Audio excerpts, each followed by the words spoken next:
Tá gravando aí agora?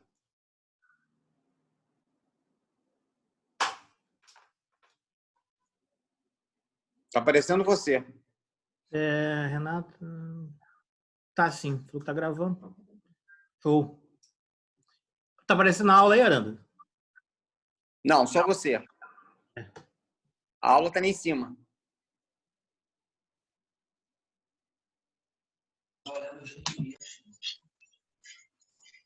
Apareceu agora? Apareceu a aula? Apareceu. Ah, beleza, então. Show. Boa tarde aí, gente. Nós vamos falar hoje, bater um papo sobre sofrimento fetal, sofrimento fetal agudo. E o Aranda tá como convidado, que é o chefe da disciplina. E qualquer dúvida, vocês podem, a aula está sendo ministrada por mim, mas ele me ajuda a tirar dúvidas de vocês também. Então, vamos lá. Por definição, o que é sofrimento fetal? É um quadro... Caraca, ele começou faltando 1 minuto para 2. Tem alguém com o microfone aberto aí.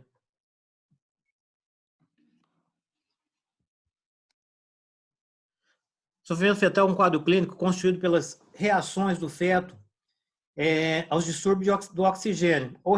Essa redução pode ser parcial ou total, que pode levar danos orgânicos irreversíveis ou ainda, eventualmente, levar ao óbito do feto. Quando é ocorrido durante o parto, o sofrimento fetal agudo, ele se dá pela diminuição de oxigênio, então eu tenho uma hipoxemia, com a diminuição da pressão de O2, ou na concentração de O2 na corrente sanguínea do feto, eu vou levar uma hipoxia aos tecidos, e essa hipoxia, com o passar do tempo, vai levar, com a evolução, né, caso não seja diagnosticado adequadamente, vai levar uma anóxia, essa diminuição de PO2, no sangue periférico e tecidos, vai levar um aumento de concentração de CO2. Consequentemente, levará uma anóxia intrauterina, podendo levar ao óbito fetal. O dano para o feto pode ser parcial ou até mesmo irreversível, e levando também à morte, caso não seja corrigido ou tratado a tempo. Aqui estão alguns fatores que alteram a frequência cardíaca fetal. Por exemplo, febre materna, possivelmente por alterações no sistema nervoso intrínseco e no sistema nervoso autônomo. Ansiedade materna, essa ansiedade materna vai levar a uma liberação de catecolamina. Essa catecolamina, em consequência da ansiedade materna, passa via transplacentária e vai levar a um ataque cardíaco fetal. Hipertonia também é um fator de risco para alteração e variação na frequência cardíaca fetal. Pode ser, a princípio, taquicardia, posteriormente, se não resolvido, bradicardia fetal. Tireotoxicose geralmente leva a taquicardia fetal. Diabetes mellitus mal controlado também leva a variação na frequência cardíaca fetal, tanto taquicardia quanto bradicardia, e se não corrigido adequadamente, se não tratado, pode perder o feto também. Isso é hipertensão arterial crônica e hipóxia fetal. Coriominionite é a infecção que ocorre ascendente para o líquido amniótico.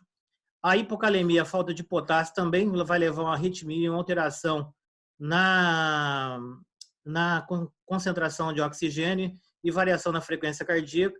O uso de drogas vasoativas, catecolaminas, atropinas, por exemplo, pode levar a um aumento da frequência cardíaca.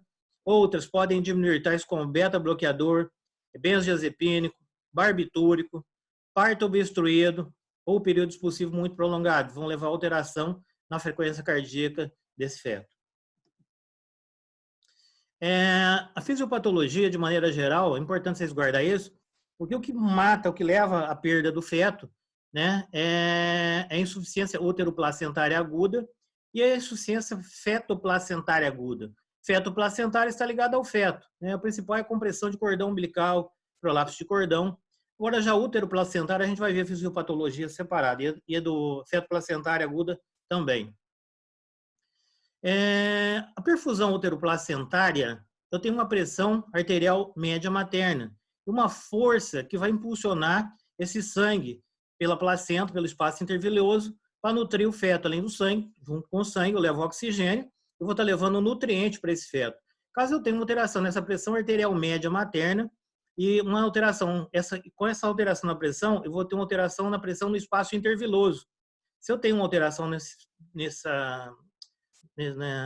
transporte, né, que impulsiona esse sangue pelo espaço interviloso, tais como hipertensão arterial da paciente, o próprio DPP, eu posso ter vou ter um descolamento da placenta e, com isso, eu vou ter alteração no fluxo útero-placentário.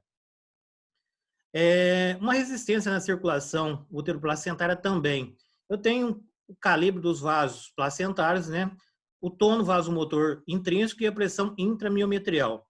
A pressão intramiometrial normal é em torno de 10, mas existem alguns fatores, como, por exemplo, a hipertonia uterina, que pode aumentar essa pressão intramiometrial e aumentar a pressão do líquido amniótico, e com isso também diminuir a oxigenação para o feto.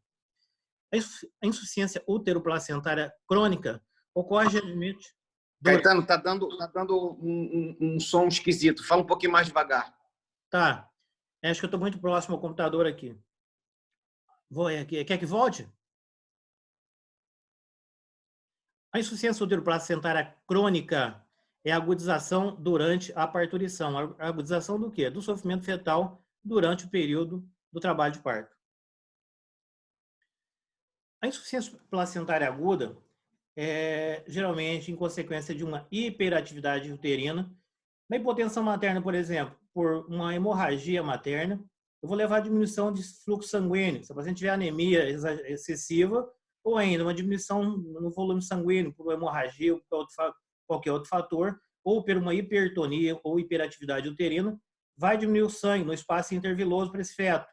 Vai diminuir as trocas materno-fetais. Eu tenho menos sangue e menos oxigênio passando por esse feto, levando a uma insuficiência placentária. E essa insuficiência placentária, como eu tenho menos sangue, menos O2, maior tendência a sofrimento fetal.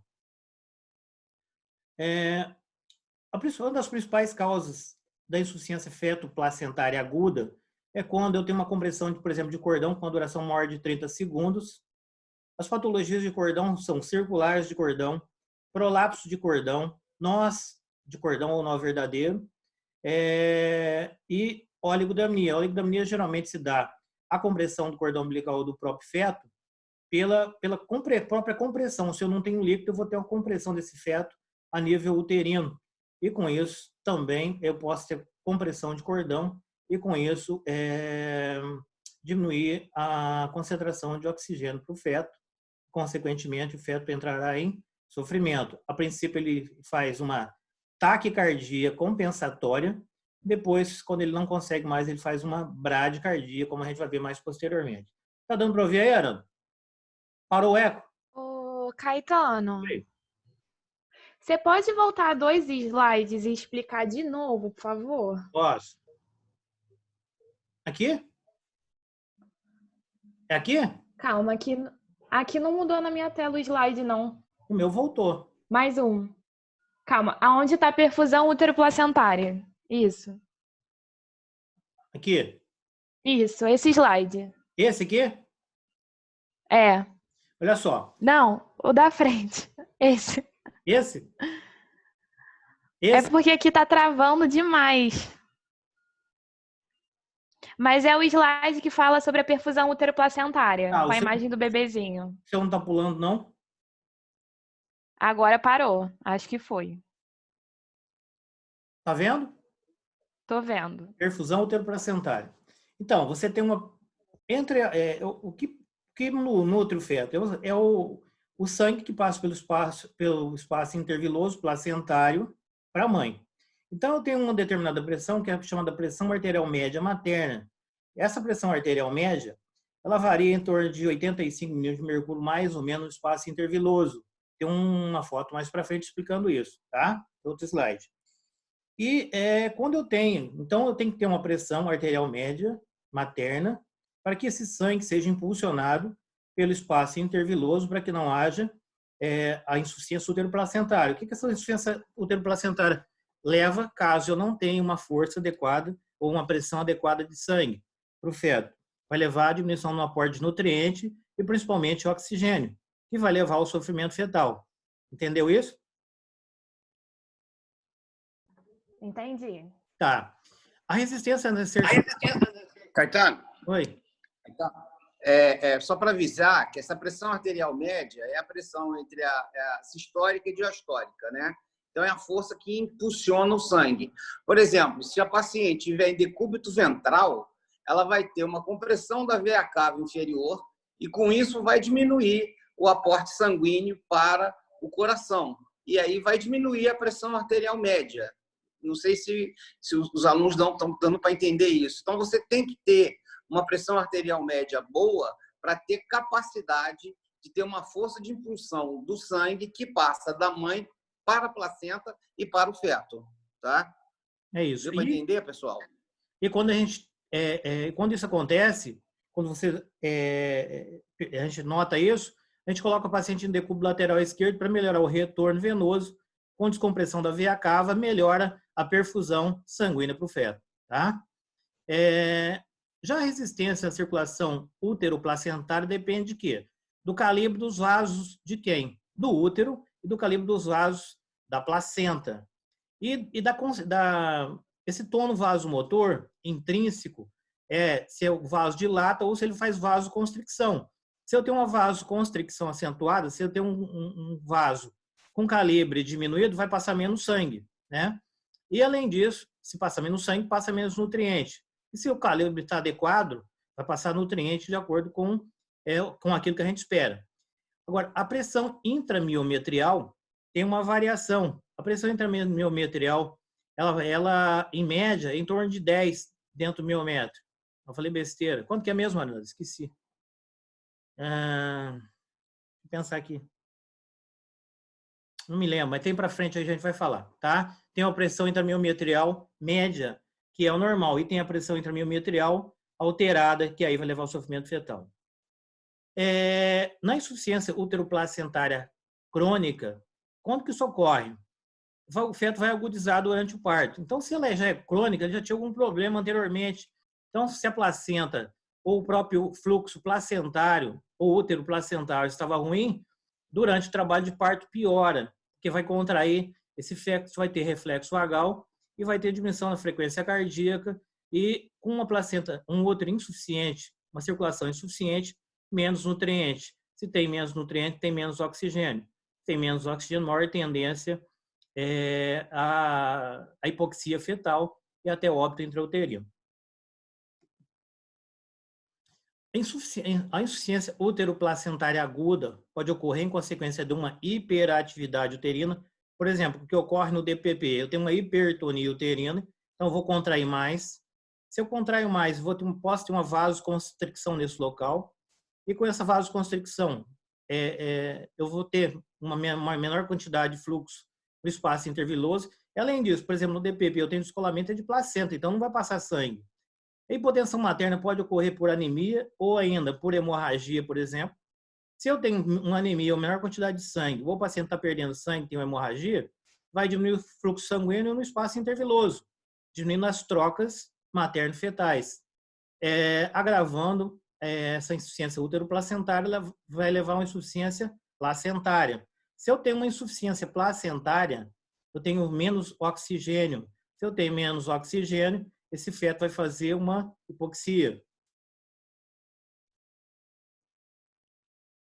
Tranquilo aí, Aranda?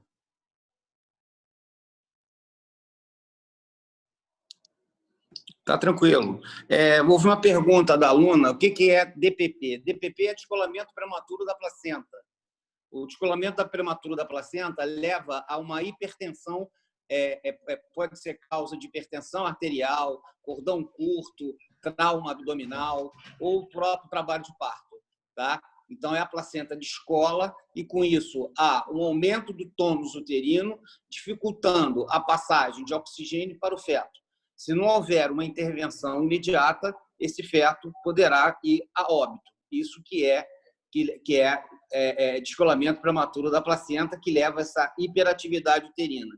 Uma outra situação também que pode levar à hiperatividade uterina é a utilização de substâncias que vão fazer com que o útero se contraia, como, por exemplo, ocitocito ou até misoprostol, tá? Que é usado para a indução do parto. Isso pode também provocar uma hiperatividade uterina. e essa hiperatividade uterina vai levar a uma diminuição do fluxo sanguíneo no espaço interviloso, dificultando a troca materno e fetal, tá? Então, isso está correlacionado à hiperatividade uterina. E o descolamento prematuro de placenta faz parte de um quadro clínico, que é a hemorragia da segunda metade da gestação, que é a aula que vocês terão em breve. Aí vocês saberão, vocês verão isso novamente. A Oranda vai falar com vocês, possivelmente, sobre descolamento prematuro de placenta. Tá certo?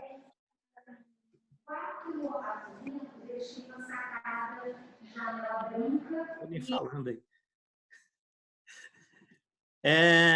A insuficiência útero-placentária aguda ocorre também por compressão de cordão, patologias do cordão, brevidade de cordão, quer dizer, cordão curto, circular de cordão, prolapso de cordão, nó de cordão, ou ainda oligodramnia, é a diminuição do líquido amniótico.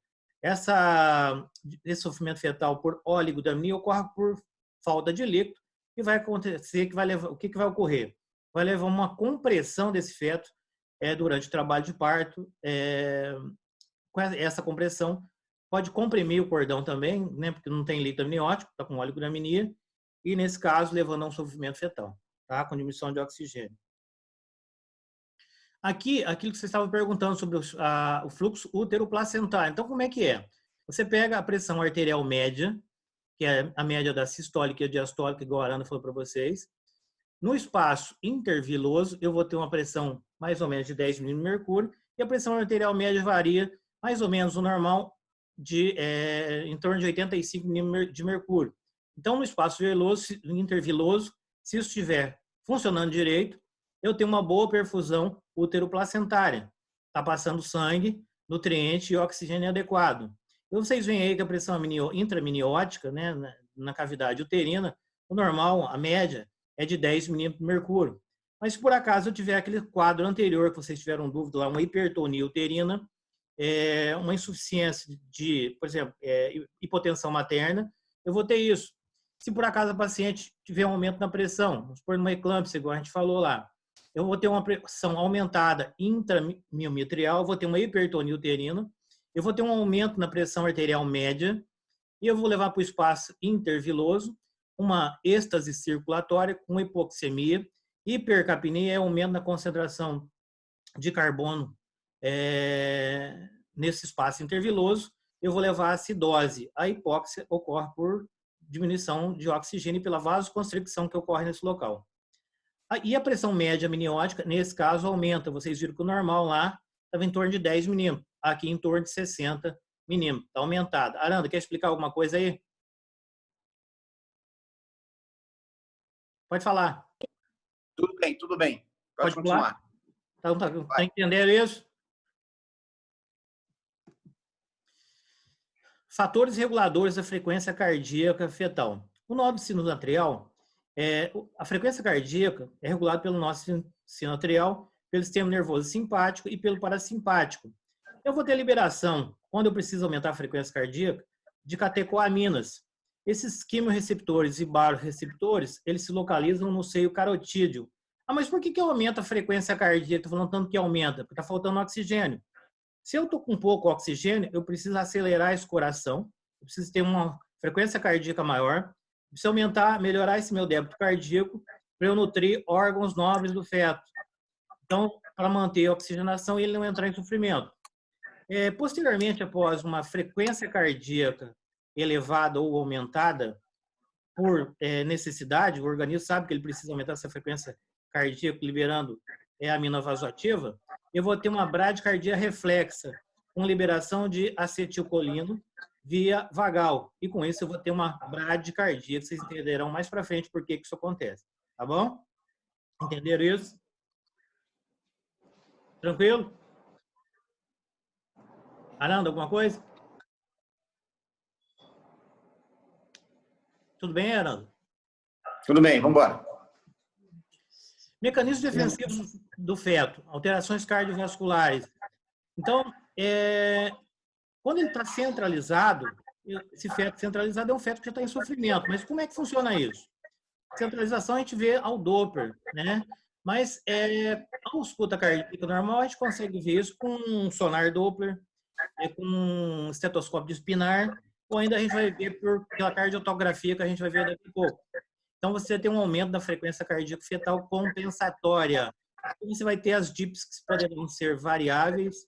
Tem DIP que corre por reflexo vagal, o DIP tipo 1 é normal. A gente vai ver depois quando chegar a cardiotografia.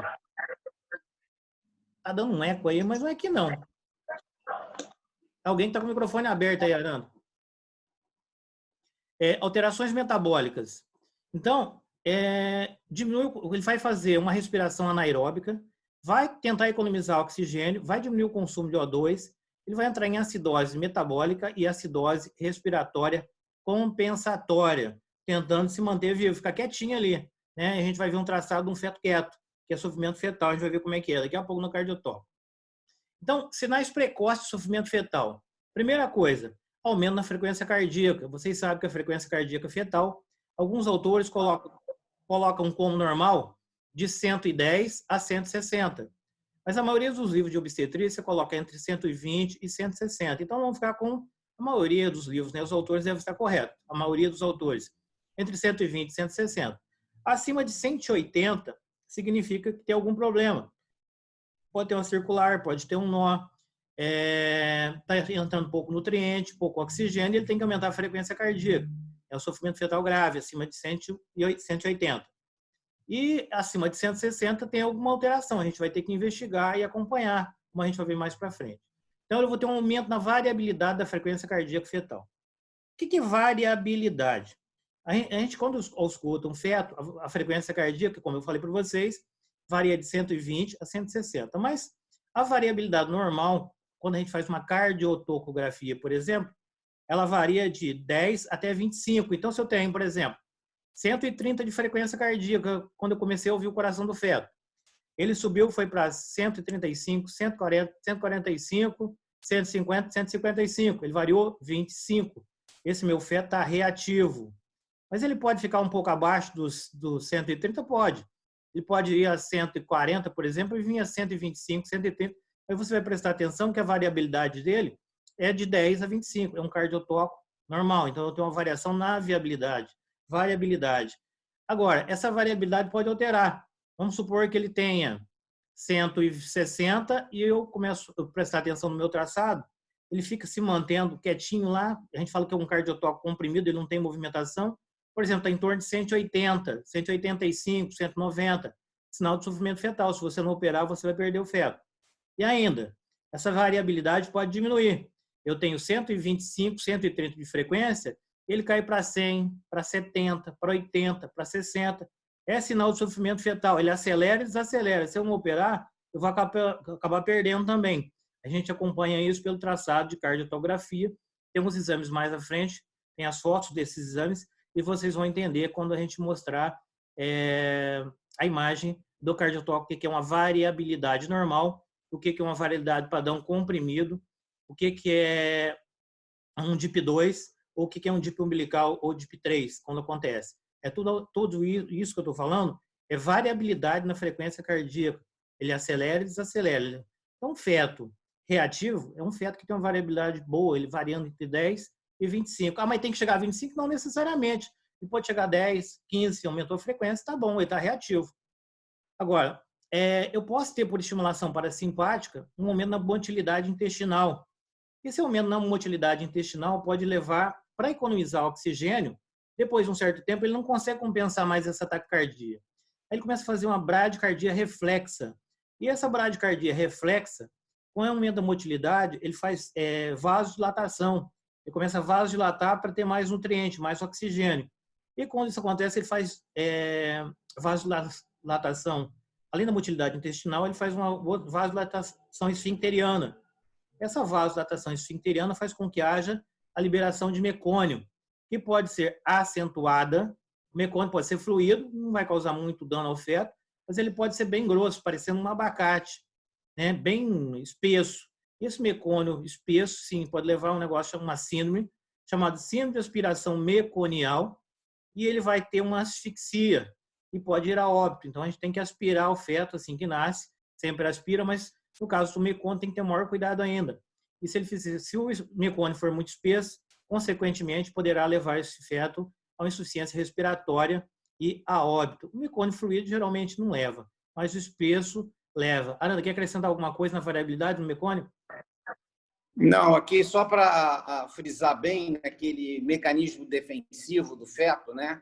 Aquelas alterações cardiovasculares, né? Então, centralização. Tem muitas pessoas que confundem centralização fetal com centralização do colo no trabalho de parto. É uma coisa totalmente diferente.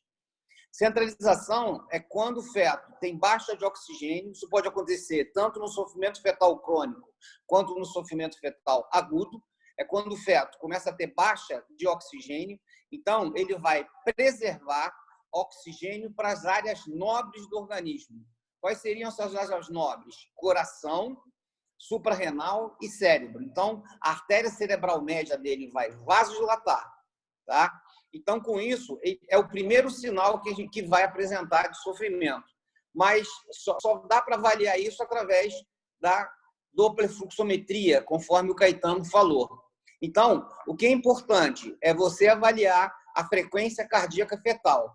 Então, a partir do momento em que o feto começa a apresentar aumento da frequência cardíaca fetal, nós temos que, conforme o Caetano falou, nós temos que ficar observando esse feto melhor, acompanhando esse feto, porque esse é o primeiro sinal de sofrimento fetal.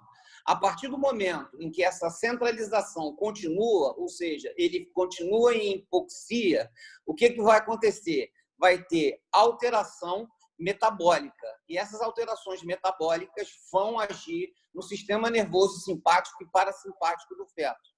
Para vocês terem uma ideia, o sistema nervoso simpático e parasimpático fetal, eles começam a amadurecer a partir da 28ª semana de gestação. Então, não adianta, por exemplo, você avaliar um feto através da cardiotocografia com menos de 28 semanas, porque o padrão será inconclusivo, tá? Mas nós estamos falando de sofrimento fetal agudo, ou seja, o feto está a termo. Então, ele vai ter alteração da frequência cardíaca, ele vai começar a apresentar bradicardia. Essas bradicardias estão correlacionadas principalmente ao sistema nervoso simpático e parasimpático, compressão de nervo vago, principalmente à custa da compressão da cabeça fetal, levando à desaceleração, tá? Então, primeiro, você vai ter uma elevação da frequência cardíaca, depois você vai ter uma alteração de variabilidade. Quer dizer, o que é alteração de variabilidade? O Caetano vai mostrar aí para vocês a cardiotocografia. São os risquinhos que vão estar entre 10 a 25 batimentos. Normalmente, isso é considerado normal.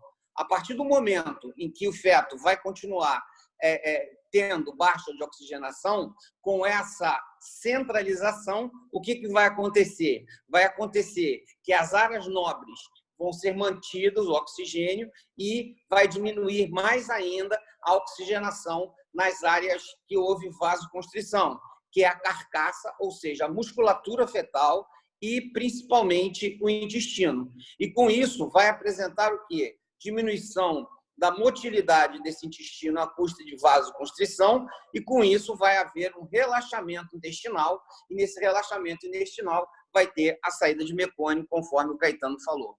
Tá? Pode continuar. Então, com a finalidade de manter os órgãos nobres, como a Aranda falou, eu tenho quando eu passo depois que eu tenho um ataque cardíaco, um aumento na frequência cardíaca, eu vou ter uma redução na variabilidade. Essa variabilidade, eu não vou ter aceleração. Eu falei para vocês que a frequência cardíaca normal é de 160, mas pode estar acima disso, por exemplo, 180. Então, a finalidade disso é preservar os órgãos nobres. Sim, ele vai mandar mais sangue, mais oxigênio, suprarrenal, rim, cérebro, coração, fígado. E, posteriormente, ele vai fazer, sim, acelerações, vai desaparecer as acelerações transitórias e eu vou passar a ter uma bradicardia fetal, quando o sofrimento fetal agrava.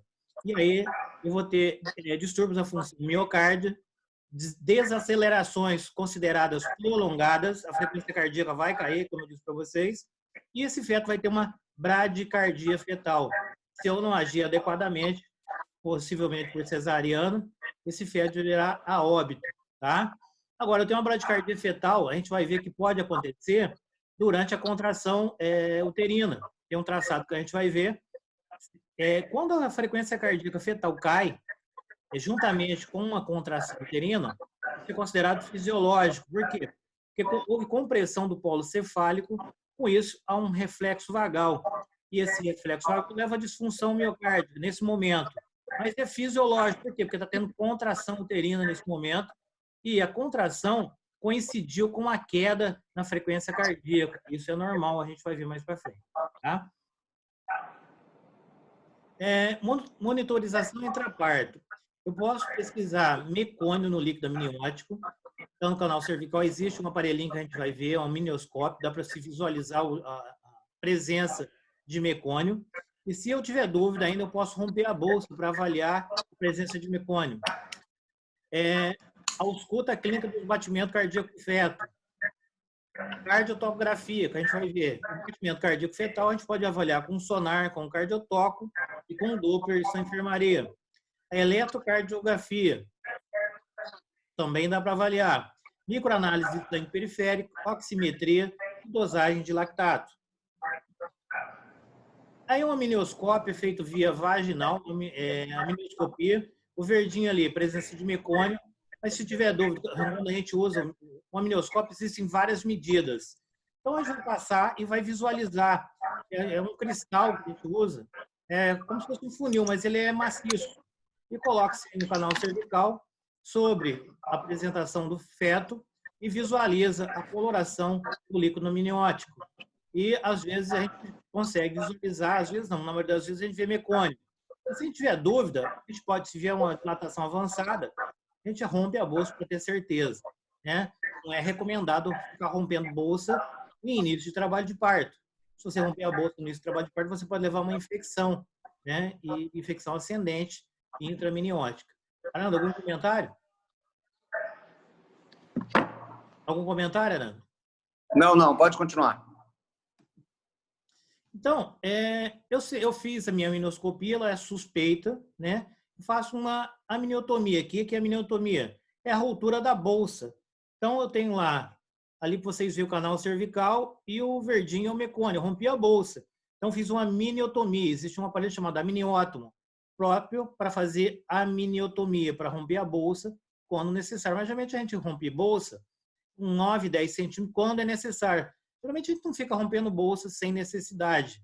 Mas se a amnioscopia for suspeita, ela tiver uma determinada dilatação, eu quero saber se esse líquido amniótico é fluido ou espesso, aí sim, aí eu faço a amnioscopia.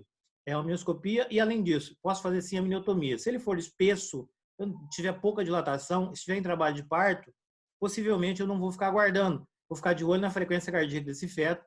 Possivelmente será indicado cesariana. Vai depender do estado, da fluidez do líquido amniótico. Porque às vezes é bem clarinho e não causa muito problema. Dá para a gente aguardar o período expulsivo. Então, se tem uma cruzinha, pouco mecônio, um pouquinho mais de mecônio, o que eu vou fazer? Monitorização fetal. Boto uma cardiotoque e fico de olho nesse feto. Fico observando as variações na sua frequência cardíaca. Agora eu tenho muito mecônio. Esse mecônio está espesso, parecendo um abacate batido, né? 3 ou 4 cruzes, igual está aí. Então a conduta é resolutiva, eu tenho que fazer uma cesariana, porque eu teria síndrome de aspiração meconial. E se esse feto aspirar esse mecônio espesso, né, ele vai ter uma asfixia e vai a óbito. Né? Então, a gente não vai ficar esperando, a gente tem que resolver. Tá bom? Uma coisa, Arana? Alguma coisa? Não, tudo bem, pode ir. Quando você quiser falar, é à vontade. Tá bom. Para gestante de baixo risco, a técnica que a gente usa, né, na enfermaria, a cada dia, quando a gente está atendendo, é a ausculta do batimento cardíaco por pelo menos 60 segundos, com estetoscópio de pinar, esse de madeirinha que está em cima aí, tem de plástico também ou de alumínio, e ainda pelo sonar Doppler, né? E na fase de latência do parto, a cada 30 minutos. Na fase ativa, a ausculta deve ser feita a cada 15 minutos e no período expulsivo, a ausculta deve ser feita a cada 5 minutos. Então, a gente vai ficar prestando atenção na frequência cardíaca, mesmo as de baixo risco. Então, no período de latência 30, na fase ativa 15 e no estágio de período expulsivo a cada 5 minutos.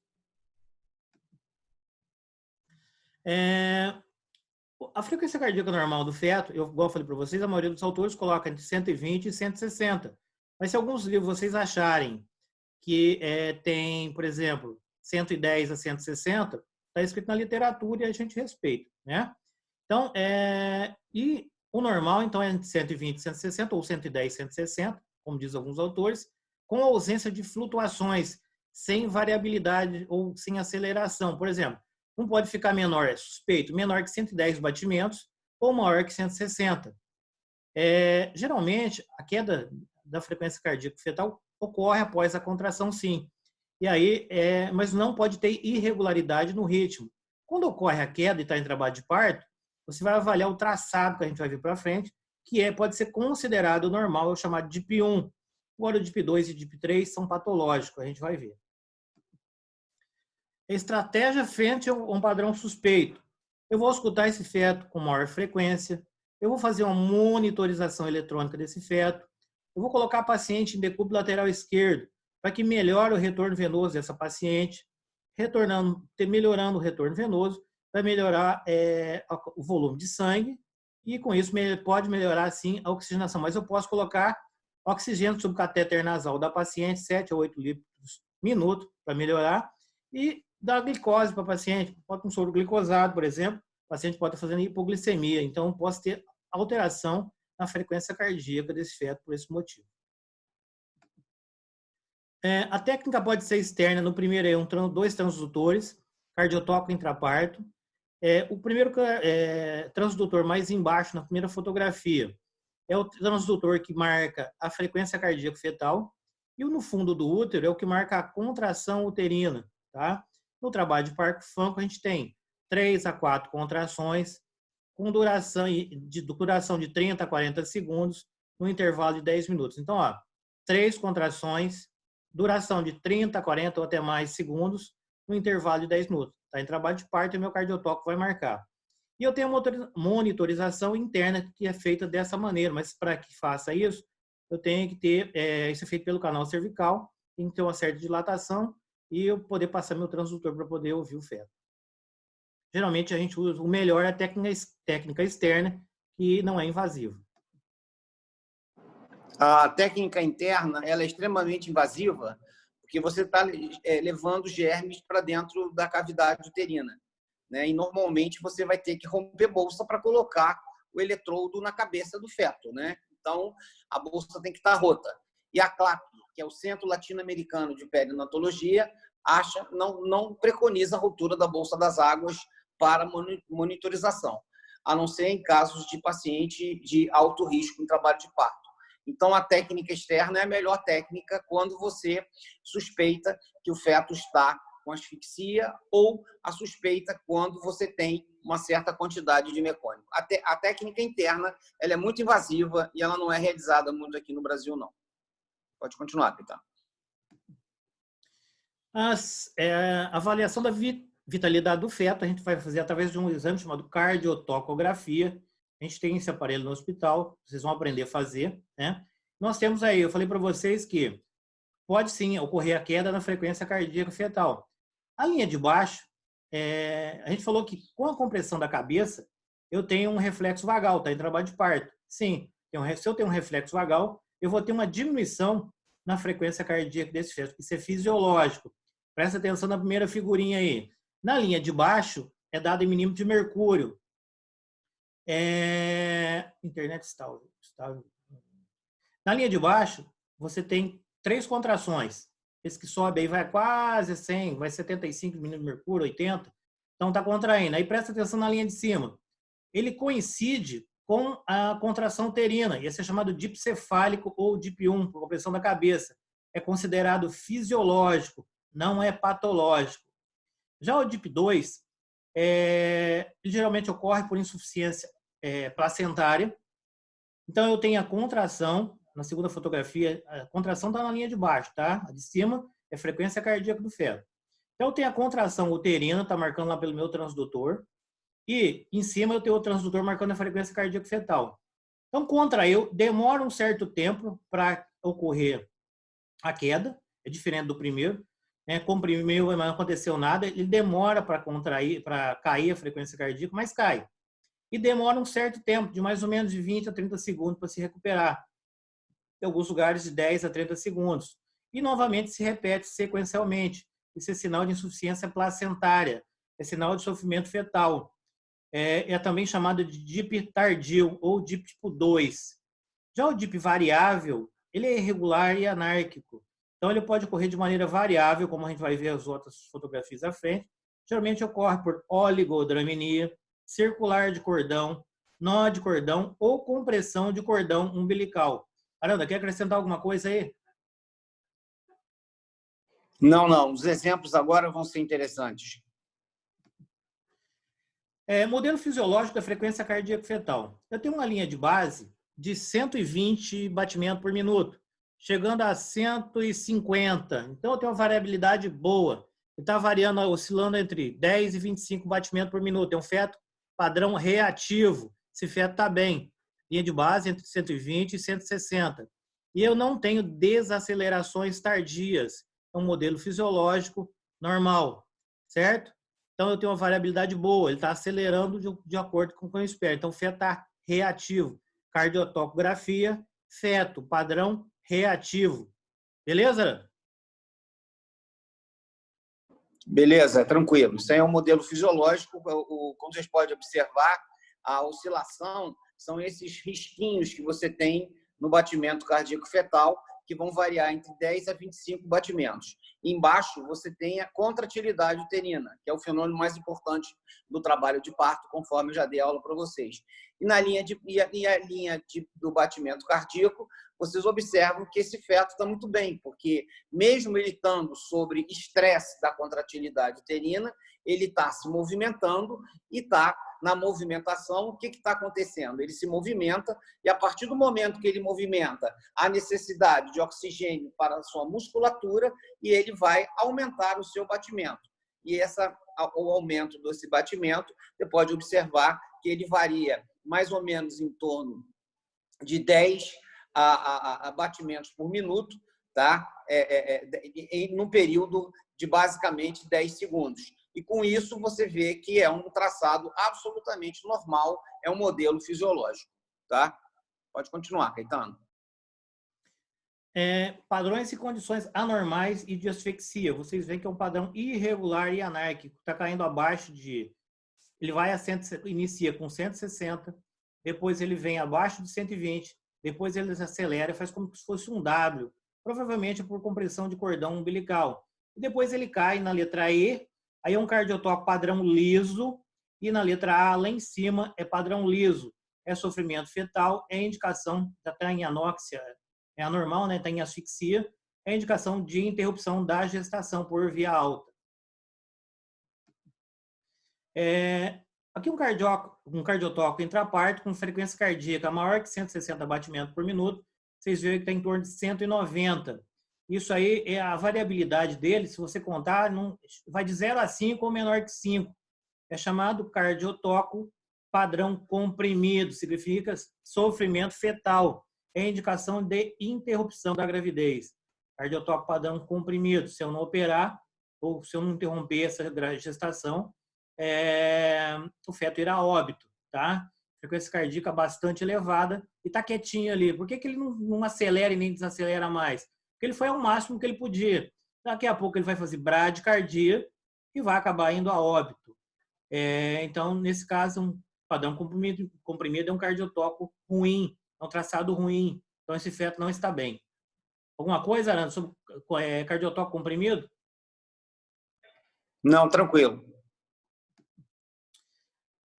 Aqui, ó, uma bradicardia fetal, um feto com menor de 110, né? Ele acelerou e voltou, quase que praticamente zero aqui embaixo, frequência cardíaca.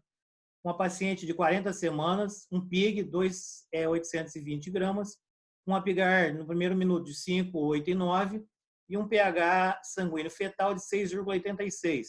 Durante o trabalho de parto, o pH sanguíneo fetal deve ficar em torno de 7,2, 7,25. É um pH normal. Nesse caso aí, o pH estava alterado, mesmo mesmo a gente vê, né, pela própria cardiotocografia que está ruim, um padrão irregular, um padrão de sofrimento fetal, uma frequência cardíaca muito baixa, abaixo de 110.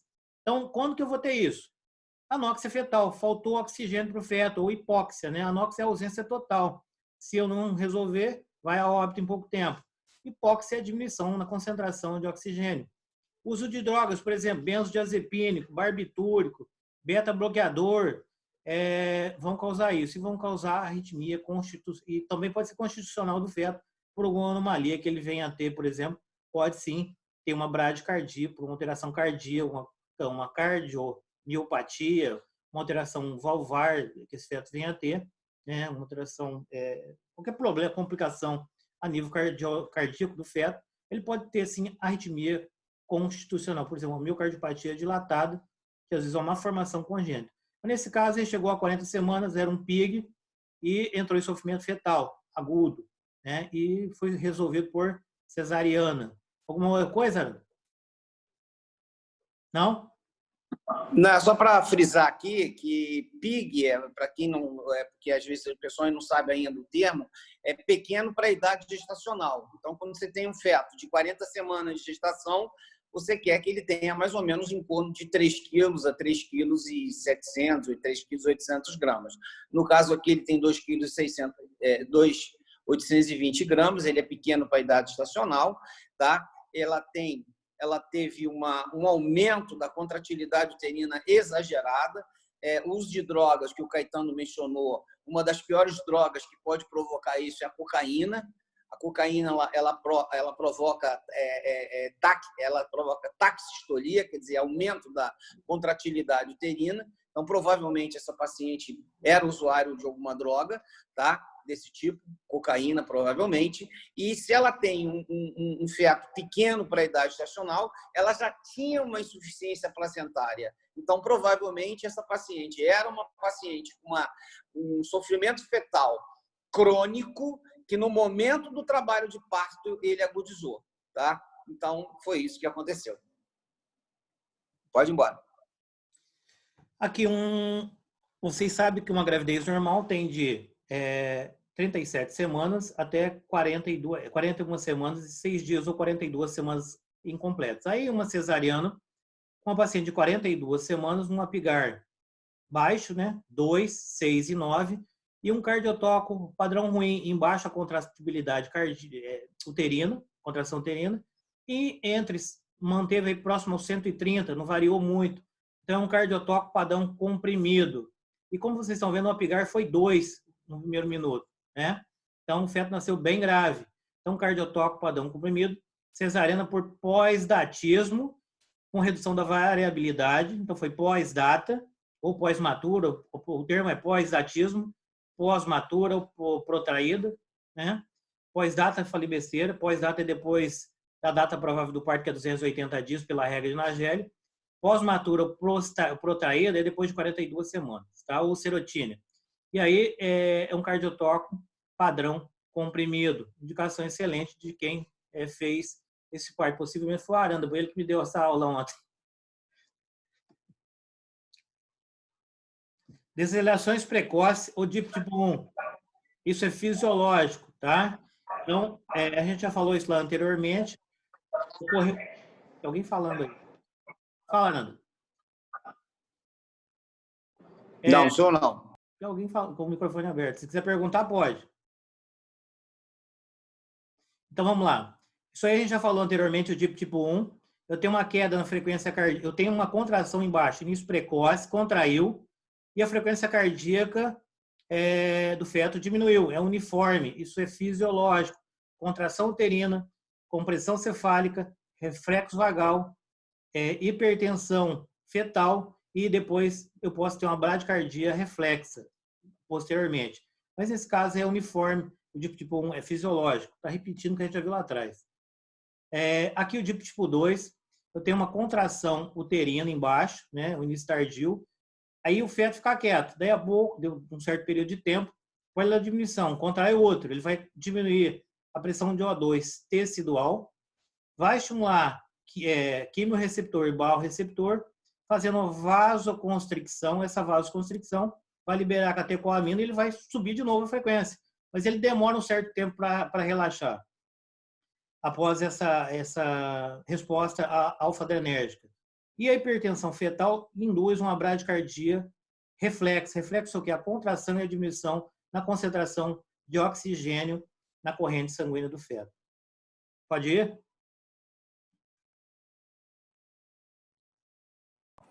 Pode, tudo tranquilo. Pulou vários aqui. Tem que eu voltar. Estava aqui. Não, peraí. Peraí. Não, onde que eu estava? Aqui. As desacelerações tardias, tipo 2, está repetindo o anterior, mas aí era um sofrimento fetal, um feto com Apgar de 2 e um pH de 7,11 e 34 semanas está compatível o peso, mas foi por sofrimento fetal de tipo 2 o procedimento cesárea aí.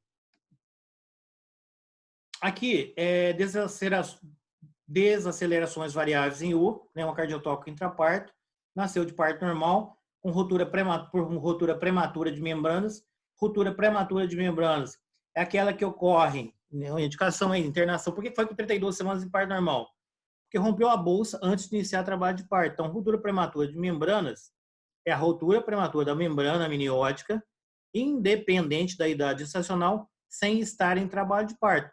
Posteriormente, esse parto evoluiu, né, aí sim entrou em trabalho de parto, e teve um Apgar de 6, 6 e 7 para a idade 2,1 kg, está adequado. Mas ele tinha um DIP variável, um DIP em U. Quer falar alguma coisa sobre o DIP, Ana? DIP em U? Não, o DIP variável ele pode ser um DIP variável de compressão de cordão favorável, que é quando você tem queda, mas volta rapidamente. Então, você pode tentar um parto normal. Mas quando você tem DIP em W, DIP em U, ou quando você perde a linha de base, normalmente esses DIPs são extremamente preocupantes, porque está havendo uma compressão de cordão, ou por oligodramia, ou por um nó verdadeiro de cordão, ou uma circular de cordão, então apertada no caso. Então, os DIPs considerados DIP variáveis, eles em U e W, quando perde a linha de base, eles são extremamente preocupantes, mas alguns DIPs não. Alguns DIPs variáveis de compressão de cordão, você pode tocar o parto sem problema nenhum. Pode continuar. A gente já falou sobre a frequência cardíaca normal, que é de 120 a 160, com uma variabilidade de 10 a 25. Aí eu tenho ausência de desacelerações, exceto algumas precoces ou variáveis, mas é de bom prognóstico, é um feto também reativo. Eu tenho que fazer um acompanhamento clínico e fazer uma vigilância materno-fetal com cardiotocografia. Conduta, interpretação e conduta. Quando que é suspeito? Se eu tiver uma bradicardia, se estiver abaixo de 110, a gente tem que ficar preocupado, ou se eu tiver uma taquicardia acima de 160. Se tiver, por exemplo, o cardiotóxico meu está variando 10 a 25, mas pô, deu um certo tempo, vamos supor, o cardiotóxico a gente faz de 10 a 20 minutos, mas após 5 minutos, houve uma redução persistente nessa variabilidade. Então, ou ele caiu bastante, ou ficou bem quietinho, começou a ficar comprimido ou liso, igual a gente viu anteriormente. Então, é suspeito. Se eu tiver uma desaceleração variável, que desacelerou e demora para recuperar, pode ser grave ou de mau prognóstico, igual a Ana acabou de dizer sobre o DIP em U, que tem que ficar ligado, que pode ser um mau prognóstico, significar sofrimento fetal. As desacelerações tardias com variabilidade preservada, então está tendo desaceleração sim, mas a variabilidade está preservada? Está. Aí seria o DIP tipo 2 da desaceleração tardia com variabilidade preservada. E o padrão sinusoidal. A conduta, investigar o sofrimento fetal, pH-metria de couro cabeludo, quando se faz um corte, né, a bolsa tem que estar rota e o canal cervical tem que estar aberto por pelo menos 2 centímetros. Então, a gente vai colher sangue e avaliar o pH, né, pelo couro cabeludo. Mudança de decúbito, colocar essa paciente em decúbito lateral esquerdo, dar um expansor de volume, oxigênio sob catéter nasal 7 a 8 litros por minuto e para preparar esse aqui para um parto, possivelmente de emergência. Padrão terminal é parto imediato. Tem uma variabilidade ausente, não estava. Frequência cardíaca chega está em 140, 150 e vai lá embaixo, né? Então, e você vê que a linha de base não tem contração, o feto está desacelerando sozinho, então não tem variabilidade nenhuma, então tem que resolver. Então, aí ele tem uma bradicardia ou taquicardia grave com redução na variabilidade, ele não tem variabilidade, tem desaceleração repetitiva com redução da variabilidade, parto imediato. E presta atenção na linha de baixo que não tem contração, é um padrão terminal. Embaixo marca sempre contração uterina. E a contração pode interferir sim na frequência cardíaca do feto, como a gente viu anteriormente nas imagens anteriores. Alguma coisa, Aranda, acrescentar? Não, só para explicar o que é padrão sinusoide. Padrão sinusoide é um padrão em forma de sino. Se você pegar a cardiotocografia, botar de cabeça para baixo, ela é parecida com de cabeça para cima. É em forma de sino, tá? Então, o padrão sinusoide, ele ocorre normalmente em anemia fetal. E o que provocava muito padrão sinusoide, na época lá que eu era antigo, né, é os pacientes com eritroblastose fetal. É a doença hemolítica perinatal, que a partir do momento em que os pacientes começaram a fazer imunoglobulina anti-RH, parou de surgir essa patologia. De vez em quando eu pego, acho que uma vez aí, há 3 ou 4 anos, nós pegamos um caso e encaminhamos para o Instituto Fernando Figueiras. Mas esse padrão sinusoide, ele é em forma de sino. Então, o padrão sinusoide persistente é sinal de anemia fetal. Então, ele está sangrando. Então, ele está com anemia. Então, essa anemia, esse paciente tem que ter a interrupção da gestação. Tá? Pode ir lá, Caetano. As desacelerações prolongadas, eu vou ter uma queda na frequência cardíaca, maior de 15 batimentos por minuto em relação à linha de base, né? Então, com duração de 2 e menor que 10 minutos. Tem livro que fala entre 18 e 3 minutos. Outros já dizem entre 2, mas não pode passar de 10 minutos. Mas como vocês estão vendo aí, é uma desaceleração prolongada. Fica bastante tempo. E em relação à linha de base, esse feto chega a 80 de frequência, mantém 80, depois ele vai a 120, 100, volta a 80, é um padrão irregular. Parece um W aí. Então, é sofrimento fetal. E foi parte cesárea, um Apgar de 7,99, mas era um sofrimento fetal por desaceleração prolongada. Geralmente, esse tipo de acontecimento ocorre por circular nó de cordão ou compressão de cordão. Tem mais alguma coisa, Aranda? Não, é só para mostrar algumas coisas interessantes que quem trabalhou em maternidade durante muito tempo, por exemplo, você tem aí uma cardiotocografia com uma desaceleração extremamente prolongada, né? E aí o diagnóstico foi sofrimento fetal. E aí você tira o feto, o Apgar é 7, 8, 9, 9. Então, que sofrimento fetal é esse? Então, realmente, quando a gente faz cardiotocografia e apresenta esse tipo de padrão, é a interrupção da gestação, sim. Mas era sofrimento fetal? Bem, no momento, parecia um sofrimento fetal, mas a partir do momento que nasceu, ele tinha um Apgar bom. Então, o que a gente normalmente coloca quando você tem suspeita de um sofrimento fetal, ou quando você está numa dúvida, você pode colocar um batimento cardíaco fetal preocupante, né? Então, você colocando um batimento cardíaco fetal preocupante, você pode, pura e simplesmente, se proteger de um possível questionamento. Por que você fez uma cesariana se você tem um Apgar 799?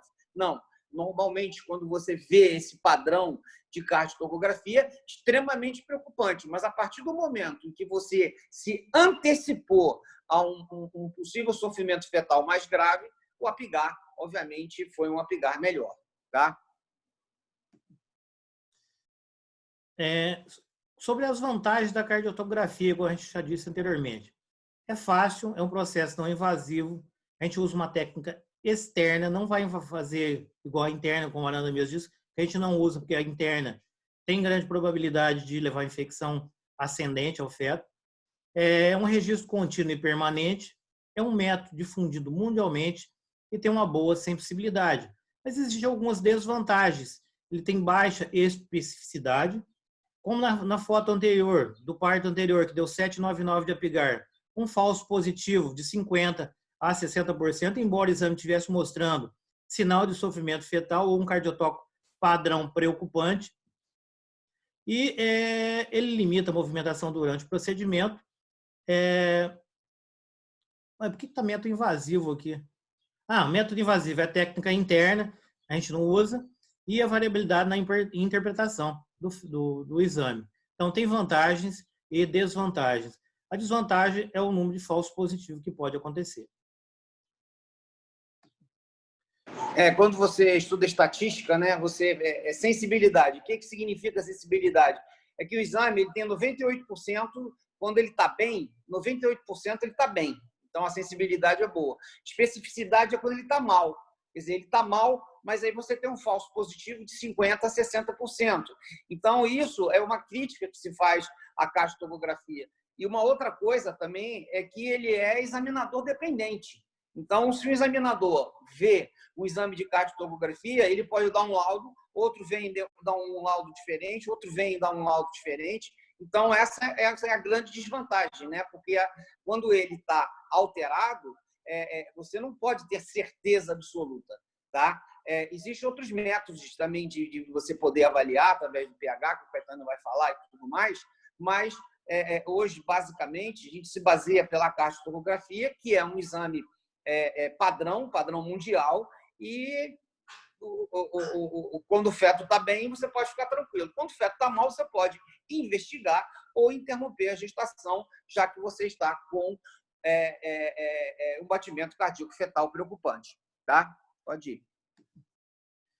PH-metria é uma punção por incisão e coletar sangue, mas da apresentação cefálica, no caso da apresentação cefálica, né?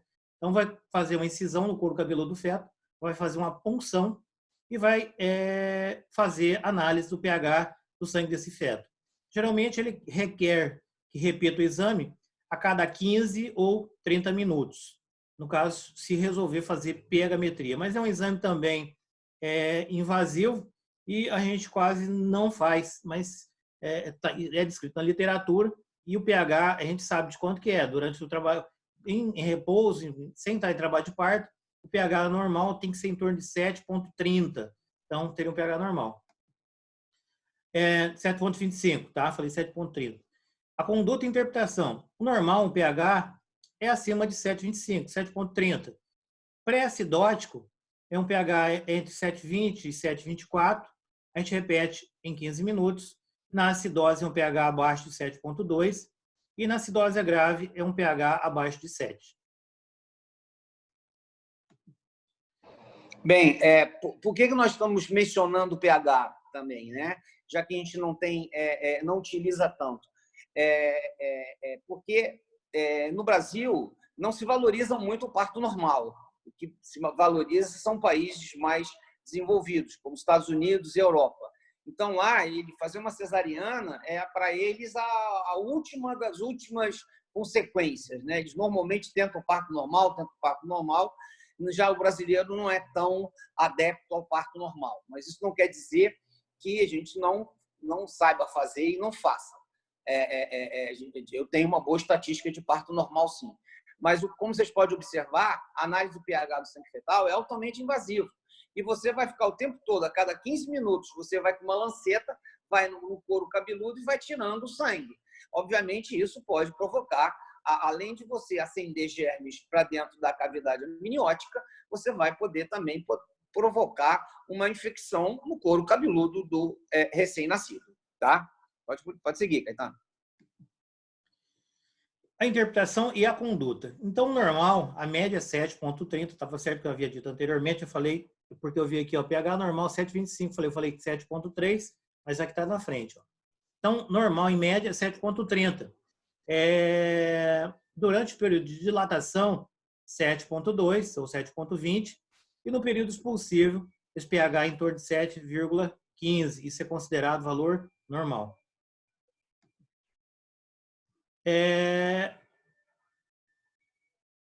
As considerações, né? A vantagem. Analisa o equilíbrio ácido básico, baixo índice de falso positivo em torno de 6% e reduz o índice cesariana, como o Aranda acabou de fazer. As desvantagens, né?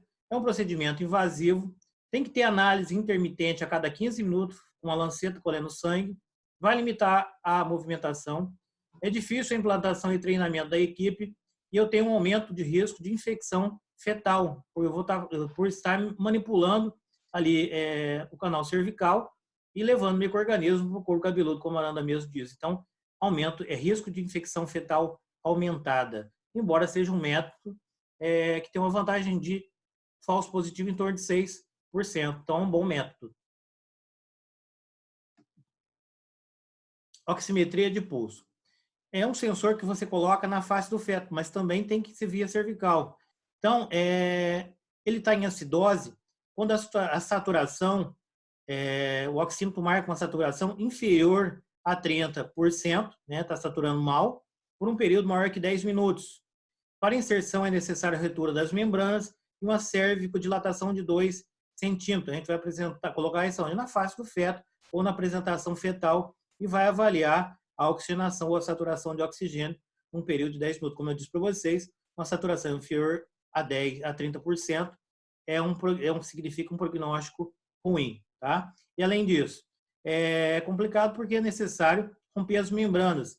E ruptura prematura de membrana predispõe infecção intramniótica, lógico, vai depender do paciente, mas predispõe das condições, né, do paciente. Se o paciente tiver algum micro-organismo, você pode levar esse micro-organismo via ascendente e causar infecção intramniótica e depois uma endometrite como complicação. Mas para que isso ocorra, para que eu faça esse procedimento, tem que ter uma dilatação e a bolsa tem que estar rota, ou você romper a bolsa para poder passar o oxímetro. Monitoração intraparto. Então, vocês viram anteriormente que a gente pode pesquisar mecônio no líquido amniótico através da amnioscopia ou ainda da ruptura das membranas, que não é indicado, porque ruptura de membranas predispõe infecção ascendente para o feto, para a cavidade uterina, que pode levar a uma infecção fetal, feto já nasce com pneumonia, por exemplo, ou ainda, posteriormente, essa bactéria, dependendo da bactéria, principalmente os streptococcus grupo B, costuma levar a uma endometrite, se por acaso ele tiver, se ele existir, né, na flora da paciente ou romper essa membrana, ou se a membrana romper, via ascendente, infecção fetal e endometrite. A ausculta intermitente dos batimentos do feto, no início, na fase latente, a cada 30, depois, no período ativo do parto, a cada 15 minutos, e no período expulsivo, a cada 5 minutos. Posso manter uma cardiotocografia, a eletrocardiografia, que é invasiva, o pH, que é um exame invasivo que vocês viram, a oximetria, que é invasivo, e dosar lactato, juntamente quando se colhe o sangue para fazer a pH-metria. Quer acrescentar alguma coisa? Não, tudo bem. O prognóstico pode ter sequelas neurológicas, no caso de hipoxia e asfixia fetal. Então, sequela neurológica vai evoluir com retardo mental, baixo nível de desenvolvimento psicomotor. Às vezes, esse feto apresenta convulsão, epilepsia. Então, ele vai ter sequela neurológica, mau desempenho ou retardo no seu desenvolvimento psicomotor. Primeira sequela neurológica, né? E pode evoluir com retardo mental, como eu disse, e além disso tem feto que faz convulsão em consequência da hipóxia, que pode ocorrer. Disfunção de múltiplos órgãos, pode não funcionar direito, por exemplo, o coração, o cérebro, o rim, porque faltou oxigênio, ou o fígado ainda. E ainda pode ter hemorragia interventricular, principalmente naqueles partos com período expulsivo prolongado e que pode, sim, o feto nascer em sofrimento fetal e com hipoxia. Quer acrescentar alguma coisa, Aranda? Não, tudo bem. Profilaxia para o sofrimento fetal agudo. Não romper artificialmente as membranas. A bolsa amniótica, aquilo que a gente falou anteriormente. Não se deve ficar rompendo membrana, pelo risco de infecção ovular. E pode sim levar a um sofrimento se você ficar rompendo bolsa. Vai levar uma contaminação, pode levar a uma contaminação e sim uma asfixia por algum micro-organismo ali e colonizar o líquido amniótico, levar até mesmo uma coriamnioniite e complicar a vida do feto. Não acelerar parto que está... Se o parto está progredindo normal, por que eu vou ficar fazer uso excessivo de ocitocina para aumentar para eu ter hipertonia uterina? Não. Não acelerar o parto que progride normalmente. Só usar ocitocina quando houver deficiência de contração. A contração não está boa, mas a paciente tem uma boa passagem, por exemplo, teve 2 partos normal, eu sei que vai evoluir bem, mas tem baixa contração, aí sim eu posso usar a ocitocina. Mas só usar a ocitocina quando? Deficiência de contratilidade. Não fazer indução eletivamente de parto. A gente induz sim parto, quando tem indicação, né? Mas não é induzir eletivo, não é toda paciente que eu vou ficar induzindo para parto normal. Existem algumas indicações de indução do parto, que se a gente não falou com vocês ainda, a senhora ainda não falou, a gente vai falar durante as próximas aulas. Quando eu usar ocitocina, usar a menor dose possível de ocitóxico. A ocitocina foi feita para ser diluída no soro fisiológico e não fazer venosa direto. Se você fizer isso, você vai fazer uma iatrogenia, vai fazer uma hipertonia uterina e poderá levar à ruptura uterina. Eu tive um professor que dizia que era o chamado foguinho. Até esse período possível, faz um foguinho. Errado, não faz foguinho não. Você vai matar a paciente, vai matar o feto, vai romper o útero. Então, a ocitocina, quando se usa, é para fazer diluído em soro fisiológico e controlar a dose que você vai fazer, a infusão, o número de gotas que você vai deixar infundir nesse paciente. Por exemplo, 7 gotas minuto, 14 gotas minuto, de acordo com aquilo que você quer. Só que se fizer hipertonia uterina, você vai ter que retirar esse ocitose. Então, a menor dose possível e diluído em soro fisiológico, nunca fazer direto ou venoso, que pode romper esse útero. E aí você vai perder a paciente, o feto por hemorragia, e o feto vai ficar livre na cavidade e possivelmente tirar óbito.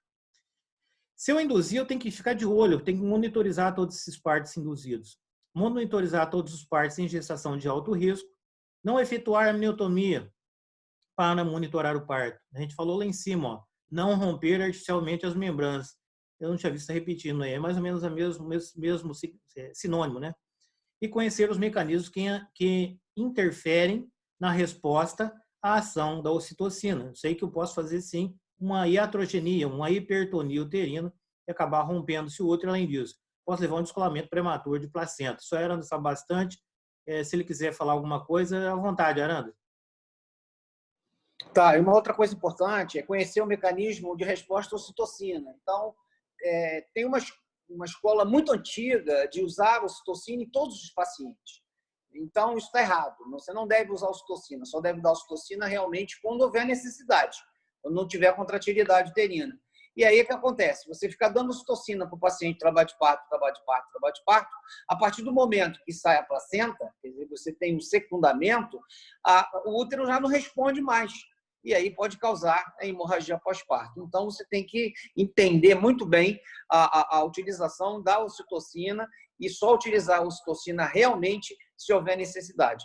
E que o Caetano falou, isso me reporta lá aos anos 70, né? Sou da época dos anos 70, do rock and roll, enfim. Utilizava muito o chamado narcoaceleração, quer dizer, é um absurdo isso, né?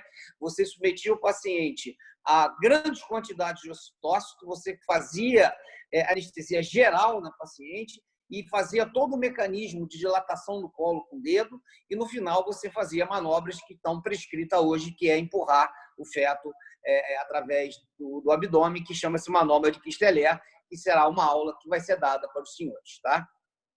Pode continuar, Caetano.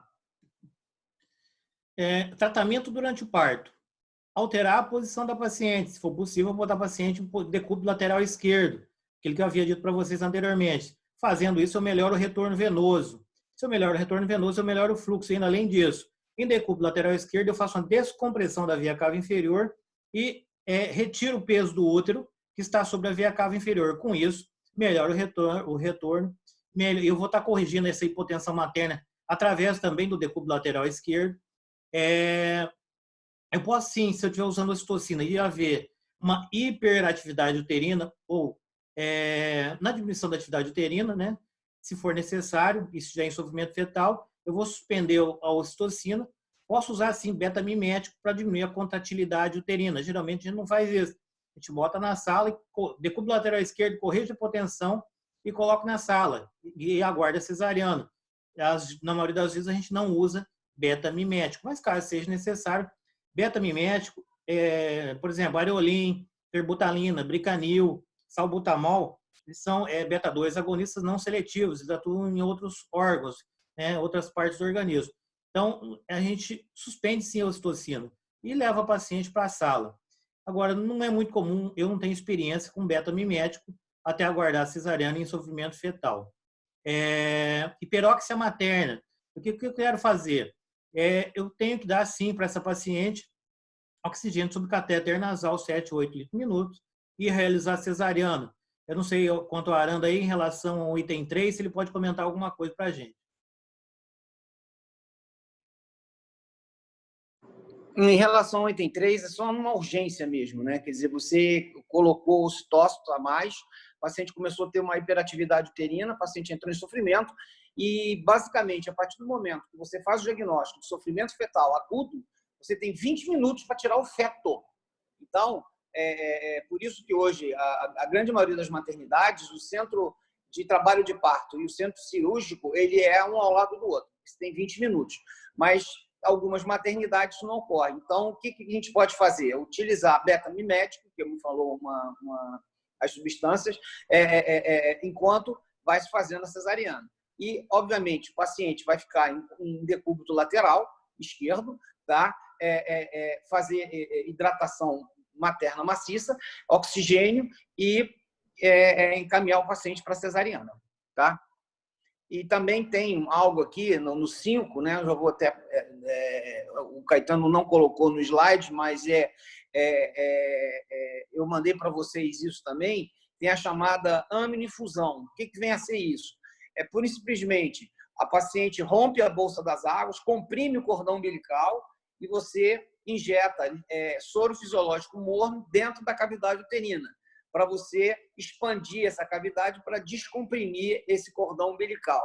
Essa técnica não é utilizada muito no Brasil, não. Essa técnica é utilizada em países como Europa e Estados Unidos e Canadá. A aminifusão, eles fazem muito isso porque eles preconizam muito parto normal. A gente tem uma tendência maior a ser cesarianista, tá?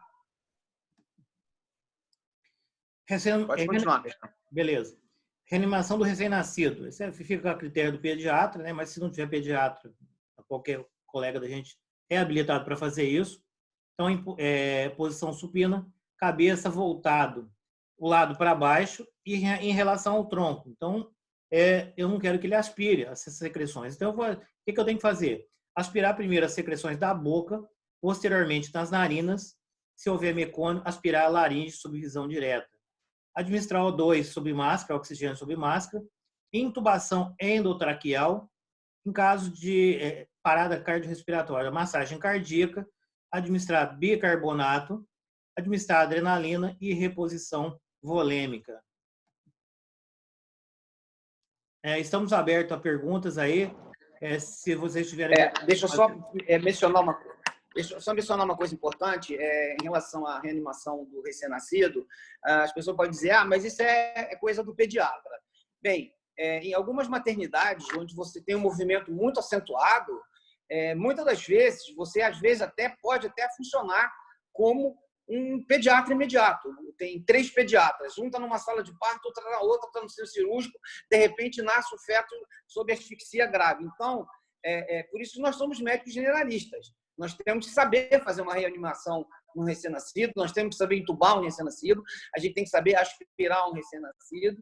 Então, como está dizendo aí, primeiro aspira a boca, depois aspira a narina. É que nem uns pediatras que eram meus professores diziam, não pode ser no nariz, porque senão você vai levar a meleca para a boca. Então, você simplesmente primeiro aspira a boca para depois aspirar a narina. Então, como a gente tem uma formação generalista, o obstetra tem que sim saber fazer uma reanimação fetal, como o pediatra também tem que saber fazer um parto normal. Tá? Então, isso é importante e fundamental a gente passar essas informações para vocês. A formação generalista, a gente tem que saber fazer todos esses tipos de procedimento, porque no momento da nossa vida a gente pode ter essas situações. Já passei por vários sufocos, já fiz muito isso, tá? Hoje em dia eu já estou velho, mas quando eu trabalhava em maternidade era uma loucura, era um parto atrás do outro e não dava conta, e muitas das vezes você tinha que atuar também reanimando o feto, tá? E eu tenho feito isso de vez em quando é necessário. Não tem muito tempo, eu tive que reanimar um feto e o pediatra estava ocupado em outra sala. Então, eu aprendi a fazer isso e deu certo. Alguém está perguntando, Ana, explica a técnica, é a Raíssa. Técnica externa da cardiotografia e valores de referência. Técnica de quê? Não entendi. Cardiotocografia. Esse aparelho, vou voltar.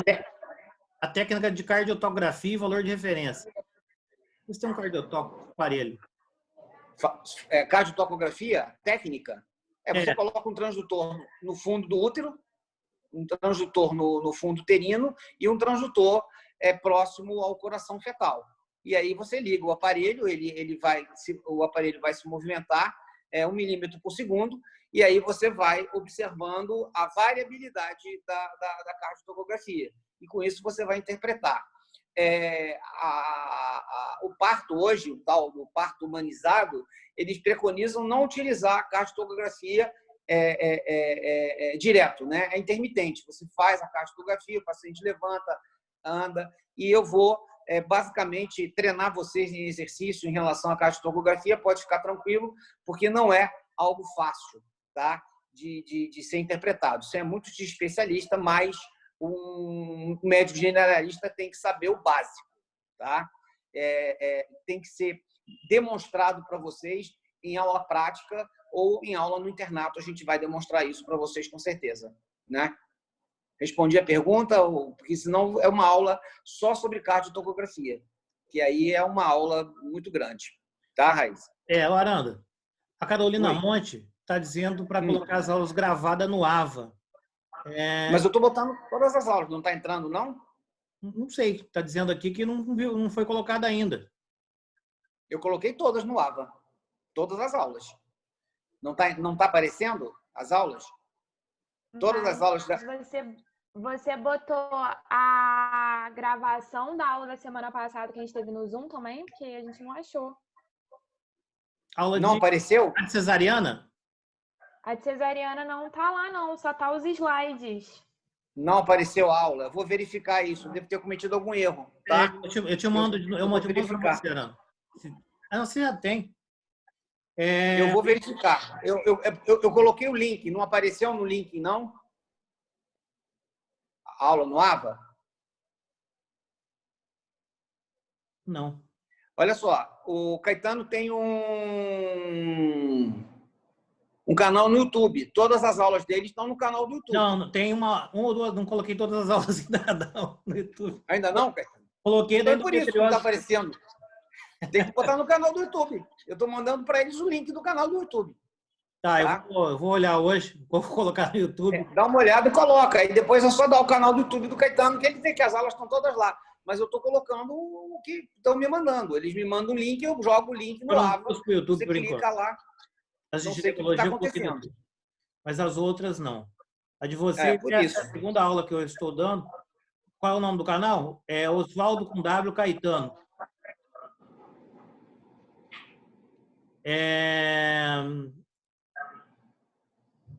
Manda para o e-mail esse link. Ok, Aranda, para mandar um link para ela depois. Tá bom, eu posso mandar. Uma coisa de 60 segundos aí. O que vocês perguntaram de 60 segundos? Eu não entendi. Eu rodou aqui. Você falou 60 segundos. O que é 60 segundos? Eu não entendi. Oi, professor. Fui eu. É da técnica externa. Quando você explicou a técnica externa, você falou assim, se deixar para dar o diagnóstico, tem que deixar o transdutor não sei quantos segundos. 10 a 20 minutos. Dá uma cardiotografia, 10 a 20, 30 minutos, se você quiser. Não tem problema. O ideal é acima de 10 minutos. O aparelho ligado.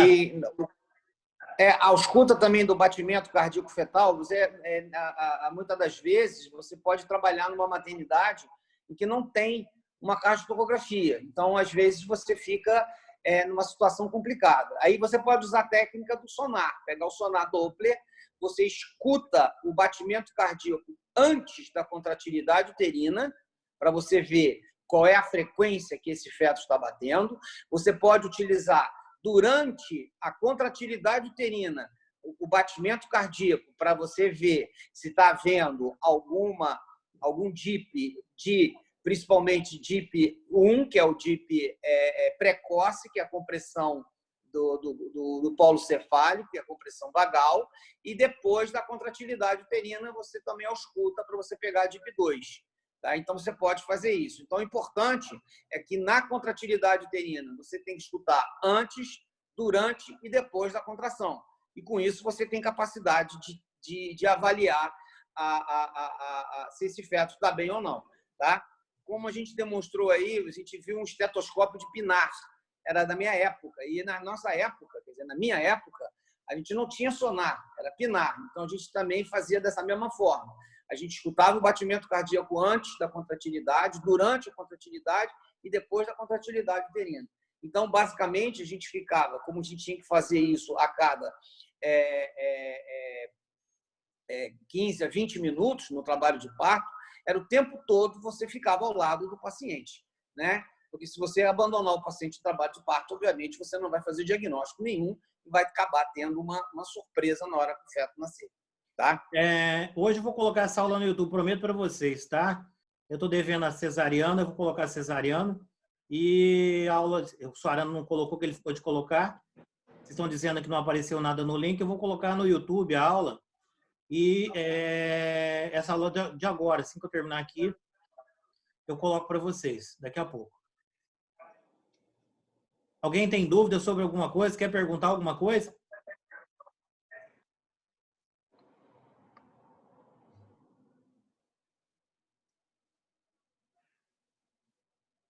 Ok. Ok, gente. Muito obrigado. Boa tarde a todos. E a gente se vê em breve. Em breve. Vamos se ver em breve.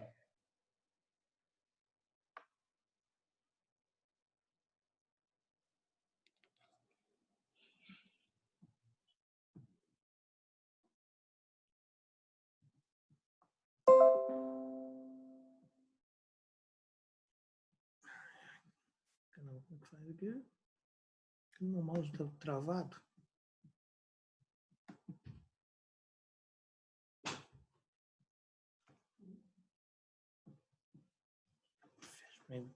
Tá aberto aqui. Tem que salvar. Salvar que eu tenho que botar no YouTube. Não, não sei. Acho que tá gravando ainda. Aqui, ó. Trava aqui, aqui. Aqui.